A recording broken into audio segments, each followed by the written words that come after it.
کہ IMF کو بیچ دیا, یہ IMF پروگرام خود مختاری بیچ دی. آپ کو یاد ہے نا, آپ نے پروگرام کیے, میرے پاس خود کیے, ٹھیک ہے. اب کہتے ہیں کہ IMF سے اچھی کوئی چیز نہیں ہے. اچھا, جب ہم پیٹرول کو بڑھا رہے تھے تو روزانہ آ جاتے تھے, پیٹرول بڑھا دیا, غریب آدمی کو مار دیا, یہ کر دیا, وہ کر دیا. جس دن ہم نے کم کیا کہتے ہیں ہمارے لیے لینڈ مائنز بچھا دی آپ نے. تو مجھے تو یا تو یہ ایک طرف کھڑے ہو جائیں, یہ چاہتے کیا ہیں. اب وہ نہیں, اب تو وزیر خزانہ صاحب کہہ رہے ہیں کہ پیٹرولیم مصنوعات کی قیمتوں میں اضافہ کر دیا جائے, وہ اصرار کر رہے ہیں اس پر. وہ تو اتحادی ہیں جو ابھی تک کہہ رہے ہیں کہ نہیں کیا جائے. نہیں, دیکھیں بات ہم میں اتحادی ہو یہ ہو, ان کو کنونس کرنا چاہیے تھا.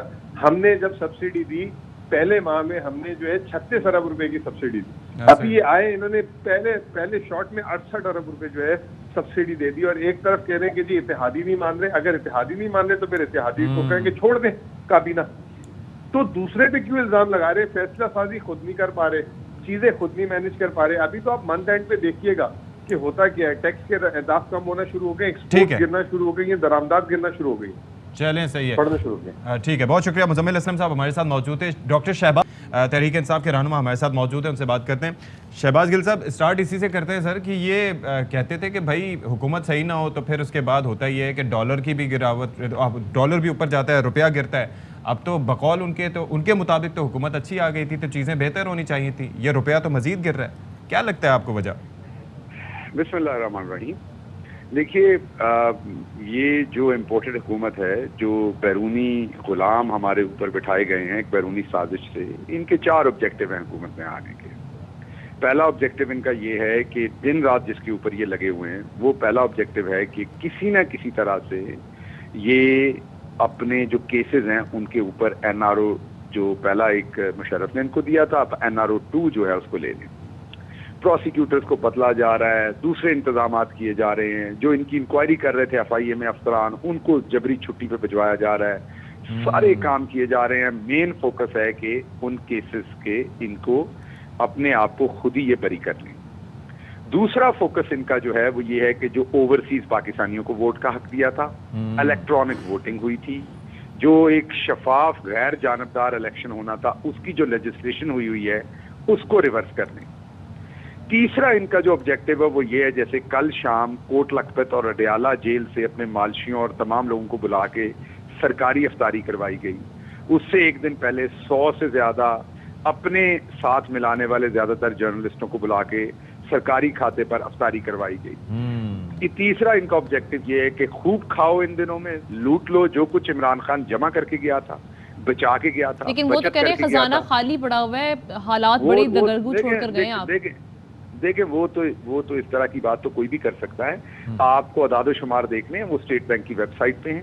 آپ خود دیکھ لیجئے کہ جس دن عدم اعتماد جمع ہوئی اس سے لے کے آج کے دن تک اس سے پہلے ریزرو کیا تھے پاکستان کے اور آج کیا ہے. یہ تو میری اور ان کی بات نہیں ہے, اسٹیٹ بینک کی ویب سائٹ پہ سب کچھ پڑا ہوتا ہے. تمام اعداد و شمار پڑھیں, وہ قوم کو دکھا دیں. یہ تو سب کچھ ہی کہیں گے. اور چوتھا ان کا جو آبجیکٹو سب سے مین ہے, چوتھا آبجیکٹو جو ہے وہ سب سے مین ہے, وہ یہ ہے کہ جس آقا نے ان کو لے کے آئے ہیں, جو آقا ان کو لے کے آیا ہے, جو بیرونی طاقتیں ان کو لے کے آئی ہیں, ان کی فرما برداری کرنا. جو کچھ وہ کہیں گے اگلے 6, 7, 8 مہینوں میں جب تک یہ یہاں بیٹھے ہوئے ہیں, ان کا جو آبجیکٹو ہے کہ 6, 7, 8 مہینے بیٹھے ہوں, لیکن اب پاکستانی عوام انہیں ایک دن برداشت نہیں کر رہے. اس میں اپنے جو بیرونی آقا ہیں ان کے سارے آبجیکٹو انہوں نے پورے کرنے ہیں. ان کی ہر چیز کو امپلیمنٹ کرنی. یہ 4 ان کے آبجیکٹو ہیں. اس میں سے ایک آبجیکٹو آج یہ جو بیرونی سازش سے شخص آیا ہے, جس کی سازش کے بارے میں اس مراسلے کے اوپر ہم بات کر رہے ہیں, آج وہی شخص جو ہے وہ نیشنل سیکیورٹی کمیٹی کی میٹنگ کو ہیڈ کر رہا ہے. آپ کو کیا لگتا ہے کہ قوم مانے گی کہ جو شخص خود سازش کر کے, جس کی وجہ سے بیرونی سازش ہوئی, امریکی سازش جو تھی وہ تھی شہباز شریف کو اور بلاول کو بٹھانے کے اوپر, اب انہی لوگوں کی چیئر کے اندر یہ جو میٹنگ ہوگی, کیا اس کو کوئی مانے گا؟ لیکن ظاہر ہے اداروں کے سربراہان بھی وہاں پر بیٹھے تھے, وہ تسلیم کیا ہوگا. دیکھیے ہم نے تو بات کی جب کوئی چیئر بیٹھا ہو, اداروں کے سربراہان بیٹھے, انہوں نے تو پہلے بھی اپنا ویو پوائنٹ دیا اور وہ موجود ہے, اور منٹس موجود ہیں, ان کا ایک لفظ موجود ہے جو انہوں نے دیا ہوا ہے. اب تو یہ کوئی نئی کھیل کھیلے گا جس نے چیئر کر, اسی کے لیے تو سازش ہوئی تھی, اسی کو تو سازش کے تحت لایا گیا. آپ کو لگتا ہے اس کرائم منسٹر کی چیئر میں جو آؤٹ کم, یہ آج جو رات ڈرامہ کرنے کی کوشش کرے گا شہباز شریف, یہ آج ضرور ایک ڈرامہ کرنے کی کوشش کرے گا, میں ابھی آپ کو بتا رہا ہوں, ضرور جٹلائے گا یہ حقائق کو ہم کسی صورت ان کی اس سازش کو نہیں مانیں گے. ایک آزاد انڈیپینڈنٹ کمیشن جس کی تمام پروسیڈنگ پبلک کے سامنے ہوں, چھپی ہوئی نہ ہوں. ہمیں اچھا گل صاحب, لیکن ایک چیز ہے کہ حکومت پر اعتراض اپنی جگہ, حکومت پر اعتراض اپنی جگہ, وہ ظاہر ہے کہ آپ کا حق بنتا ہے, لیکن اداروں کی ظاہر ہے کہ ہمارے سربراہان بھی ہیں, ہماری ایجنسیز بھی ہیں جو نہ صرف یہ کہ ملکی بلکہ غیر ملکی سازشوں پر نظر رکھنے, ان کا قلع کما کرنے کے لیے بیٹھے ہیں, تو پھر تو اطمینان ہونا چاہیے تھوڑا سا.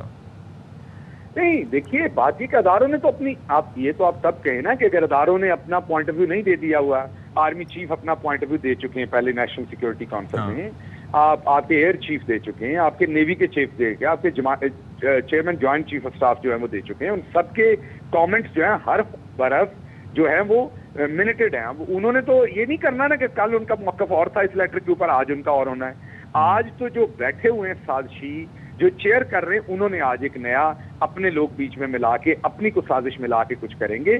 اس لیے ہم انتظار کر رہے ہیں ان کی سٹیٹمنٹ کا. جیسے یہ دیں گے ان کو بفٹنگ رپلائی دیں گے, فیکٹ کے ساتھ دیں گے, اور ہم کوئی چیز ایکسیپٹ نہیں کریں گے انلیس ایک انڈیپینڈنٹ کمیشن جو اوپن عوام کے سامنے یہ ساری بات لے کے آئے. ٹھیک. اچھا ویسے ایک اور چیز ہے, آخری چیز, کہ جو آپ تذکرہ کر رہے تھے آج کل مختلف چیزوں پہ, کبھی توشہ خانے پہ یہ لوگ تذکرہ شروع کر دیتے ہیں, کبھی وہ ہیلی کاپٹر کے سفر پہ کر دیتے ہیں, چیزیں اس کو ہائی لائٹ کی جاتی ہیں کہ اتنے 1 ارب روپیہ خرچ کر دیا, یہ کر دیا. آج جو آپ کہہ رہے ہیں کہ شہباز شریف صاحب کچھ نیا لے کے آئیں گے, تو وہ کوئی ہنٹ دے سکتے ہیں کیا ہو سکتا ہے وہ ابھی آپ انتظار کر لیجئے, دیکھیے گا یہ کریں گے کچھ نہ کچھ. ہنٹ تو میں اس لیے نہیں دے سکتا, مجھے نہیں پتا ان کے دماغ میں کیا ہے, لیکن یہ میر جعفر میر صادق ہیں, کوئی نہ کوئی تو سازش کریں گے. رہی بات توشہ خانے کا شوشہ, ہیلی کاپٹر, جس شخص کے اختیار میں سال کا 6 سے 8 ہزار ارب روپیہ ہو, یہ اس کے اوپر کروڑ 2 کروڑ کا الزام لگا رہے ہیں, 10-10 کروڑ اس کا ایک سگنیچر بکتا ہے. تو ان کو شرم آنی چاہیے کیا باتیں کر رہے ہیں, اور عوام ان کی ان باتوں میں نہیں آئے گی. عوام صرف سوال پوچھتی ہے کہ جو بیرونی سازش سے یہ لوگ آئے ہیں اس کا جواب عوام ان سے مانگ رہی ہے, اور مانگے گی. اور پاکستانی عوام انہیں ایک دن یہاں پر نہیں رہنے دینا چاہتی, کیونکہ انہیں پتا ہے کہ غیر ملکی سازش کے تحت یہ لوگ آئے ہیں. چلیں جی, بہت شکریہ شہباز گل صاحب, رہنما تحریک انصاف, ہمارے ساتھ موجود تھے. اور ظاہر ہے کہ یہ question that needs to be answered کہ یہ سازش تھی, مداخلت تھی, کیا تھی. اور ظاہر ہے کہ اب کل جو ایک بڑا شاندار جلسہ کیا گیا تحریک انصاف کی جانب سے. اچھا لاہور کی یہ ایک مثال رہی ہے کہ وہاں پر تحریک انصاف کو ہمیشہ بڑے وارملی ویلکم کیا جاتا رہا ہے, اور ایسے ہی گزشتہ روز بھی ہم نے دیکھا ہمنا کہ بڑا شاندار اور بھرپور جلسہ کیا گیا. اور اس دوران کیا کچھ ہوا, اینٹیسپیٹ یہی کیا جا رہا تھا کہ بڑا ہیوج جلسہ ہوگا, بڑا میسو ہوگا, اور ویسا ہی ہوا. یعنی امیدوں پر پورا اترا لاہور شہر, اور ہم نے دیکھا کہ کل بہت بڑا جلسہ جس میں عوامی طاقت کا بھرپور مظاہرہ کیا پاکستان تحریک انصاف نے. عمران خان صاحب جب وہاں پر پہنچے, کیونکہ پہلے انہیں کہا جا رہا تھا کہ سیکیورٹی خدشات ہیں وہ نہ یہاں پر آئیں, لیکن انہوں نے شمولیت کی, اور ساتھ ہی ساتھ بارش ہوئی, بارش میں بھی عوام کا جم غفیر وہاں پر ڈٹ کر کھڑا رہا کپتان کی حمایت کے لیے. مناظر بھی آپ دیکھ سکتے ہیں ہماری ٹیلی ویژن سکرینز پر. لیکن بہت ہی افسوس کی بات یہ ہے کہ جب کوئی ایسی عوامی جب مظاہرہ کیا جاتا ہے, اس کی جب نشریات کو روک دیا جائے, خاص طور پہ جب ARY نیوز نے بھرپور نشریات دی تو اس کو روک دیا گیا. یہ بہت ہی اچھا آپ دیکھیے کہ پہلے یہ خبر بھی دی گئی اور اس حوالے سے ڈیٹیلز بھی دی گئی کہ مختلف شہروں میں ARY نیوز کی نشریات کو بند کر دیا گیا, اور کیبل پر ARY نیوز کی نشریات کو بند کیا گیا. اور پھر اس کے بعد ہوا یہ کہ جب اس معاملے کو ٹویٹر پر اٹھایا گیا, ہائی لائٹ کیا گیا, تو PTA کی جانب سے, PTCL کی جانب سے کہا گیا کہ نہیں جی کہیں پر بھی نشریات بند نہیں ہے. وہیں پر نیچے کامنٹس میں لوگوں نے بھی یہ کہنا شروع کیا کہ بھئی واقعتاً ایسا ہو رہا ہے, نشریات بند کی جا رہی ہیں, ایسے شہر تھے جہاں کچھ چینل ہی تھے وہاں پر بلکہ بجلی کی لوڈ شیڈنگ کی جا رہی تھی تاکہ نہ دکھایا جائے. لالا اسد پٹھان ہمارے ساتھ موجود ہیں, ان سے بات کرتے ہیں اس حوالے سے.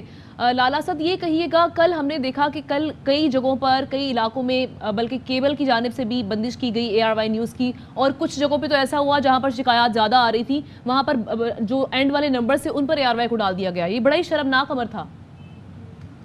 جی بالکل, اور اس سے زیادہ شرمناک معاملہ یہ ہے کہ پیمرا نے وضاحت طلب کی ہے ARY نیوز سے. یہ اس پر یہ محاورہ بالکل فٹ بیٹھتا ہے کہ الٹا چور کوتوال کو ڈانٹے, یعنی جو چوری کریں, جو نشریات بند کرائیں, جو دھونس اور دھاندلی سے ARY نیوز جو پاکستان کے عوام کا ایک نمائندہ چینل ہے, ترجمان ہے, چینل ہے, اس کو بند کرنے کی کوشش کی جائے, ان کی نشریات کو روکنے کی کوشش کی جائے, تو اس پر جب آواز اٹھائی جائے تو الٹا ARY سے یہ جواب مانگا جائے کہ وہ 7 دن کے اندر وضاحت کریں کہ کہاں پر بند ہوا. ہمیں پتہ ہے کہ پورے پاکستان کے کن کن شہروں میں بند ہوا, پاکستان کے لوگوں کو پتہ ہے.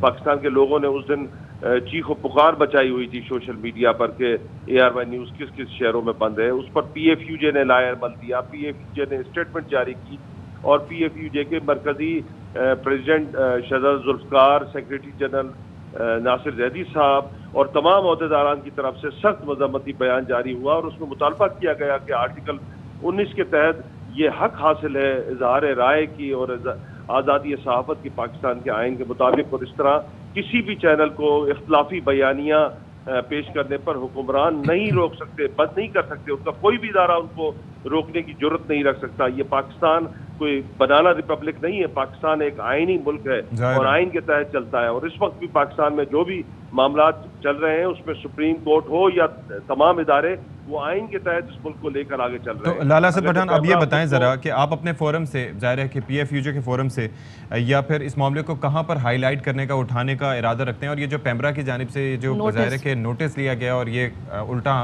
ARY کو نوٹس بھجوایا گیا, اس پر اب کیا کیا جائے گا؟ دیکھیں جی, ہم وزیر اعظم پاکستان شہباز شریف سے مطالبہ کرتے ہیں اور پرزور مطالبہ کرتے ہیں کہ فوری طور پر اس معاملے کی انکوائری کرائی جائے اور اس پر مزاج پرسی کی جائے پیمرا سمیت ان تمام متعلقہ اپنے لوگوں کی جن لوگوں نے ARY نیوز کی نشریات کو کل بند باندھنے کی کوشش کی, بلاک کرنے کی کوشش کی, اور پاکستان کے لوگوں کو بے خبر رکھنے کی کوشش کی گئی, اور اس کوشش کو ناکام پاکستان کی عوام نے بنایا ہے. انہوں نے شور بچایا ہے سوشل میڈیا پر اور تمام اداروں کے ذریعے, اور ہم مطالبہ کرتے ہیں کہ فوری طور پر اس پر انکوائری کی جائے. اور PFUJ یہ سمجھتی ہے کہ پاکستان میں آزادی صحافت اور آزادی رائے کے بنیادی حقوق کو سلب کرنا کسی بھی صورت میں قابل قبول نہیں ہوگا, اور پاکستان کے جرنلسٹ سڑکوں پر ہوں گے, میدان عمل میں ہوں گے, اور نہ صرف ARY بلکہ کسی بھی ادارے کی نشریات کو روکا جائے گا, کسی بھی اخبار کے جو ہے وہ نشر و اشاعت کو روکا جائے گا. PFUJ بھرپور طریقے سے میدان عمل میں ہوگی اور سخت قسم کا ریئیکشن آئے گا. چلیں جی, بہت شکریہ لالا اسد پٹھان, نائب صدر PFUJ, اور وہ یہ کہتے ہیں کہ اس معاملے کو ہائی لائٹ کیا جائے گا. وزیر اعظم سے بھی انہوں نے کہا کہ اس معاملے کو دیکھا جائے اور آزادی اظہار رائے پر پابندیاں یا قدغن نہیں ہونی چاہیے. چلیں جی, مزید بات کریں گے, ابھی وقت ہوا ایک بریک کا.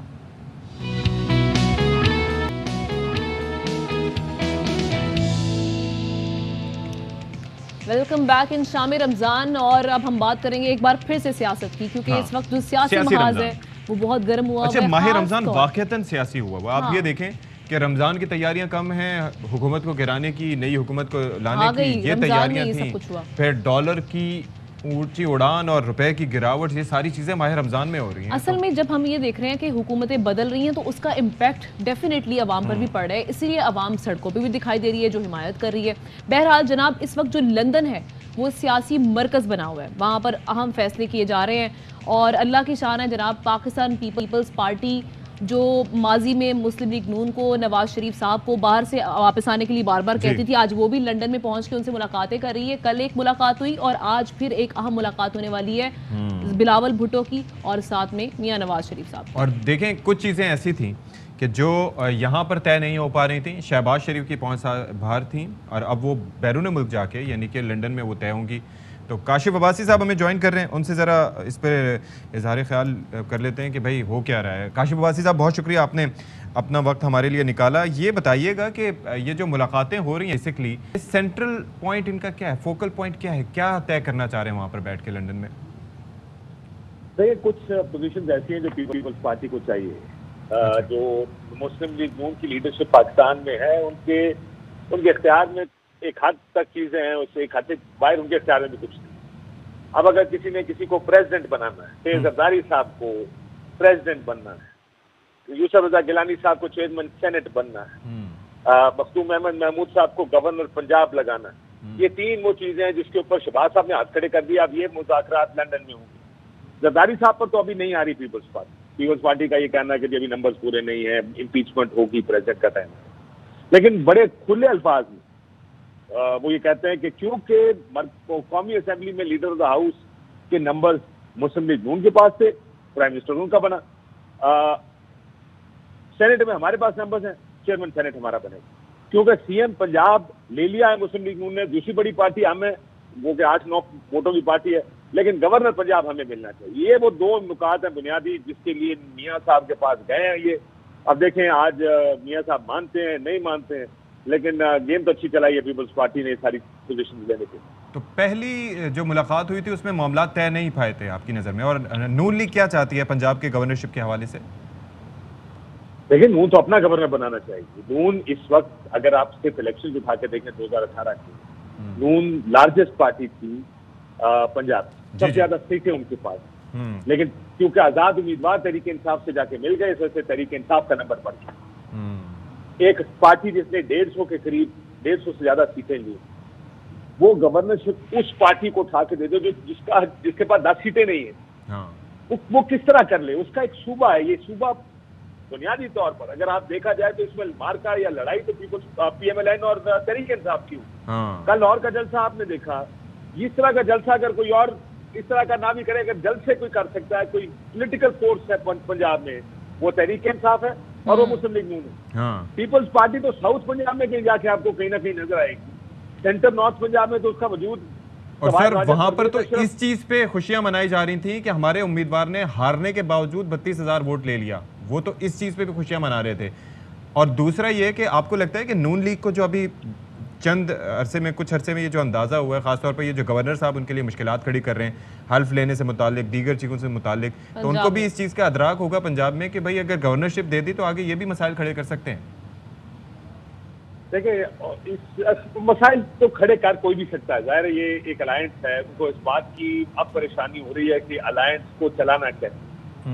پیپلز پارٹی جیسا الائنس انہوں نے پہلے نہیں چلایا, انہوں نے مولانا فضل الرحمان جیسا الائنس چلایا. مولانا صاحب تو کشمیر کمیٹی اور ایک دو وزارتوں پہ خوش رہتے تھے, کیا مانگ لینا مولانا صاحب نے, اور وہ مدرسوں کے لیے کچھ اکا دکا چیزیں مانگ. یہ وہ پارٹی ہے جو سب مانگ رہی ہے, یہ اپنا اسپیکر بنا چکی ہے, یہ چیئرمین سینٹ بھی اپنا چاہتی ہے. دونوں ہاؤسز کو کنٹرول کون کرے گا؟ پیپلز پارٹی کنٹرول کرے گی. یہ بات ان کو بھی سمجھ آ رہی ہے مسلم لیگ نون کو, لیکن اب وہ کتنے پھنسے ہوئے ہیں اس چیز میں یہ میں نہیں جانتا. لیکن کیا آپ اب یعنی پیپلز پارٹی کے نمبرز آپ دیکھیے, آپ نے ابھی پنجاب کی بات کی, کیا ان نمبرز کے پیچھے کیا 5, 7, 8, 9 سیٹوں والی پارٹی کی ڈیمانڈ یہ ہو سکتی ہے پنجاب کی حد تک خاص؟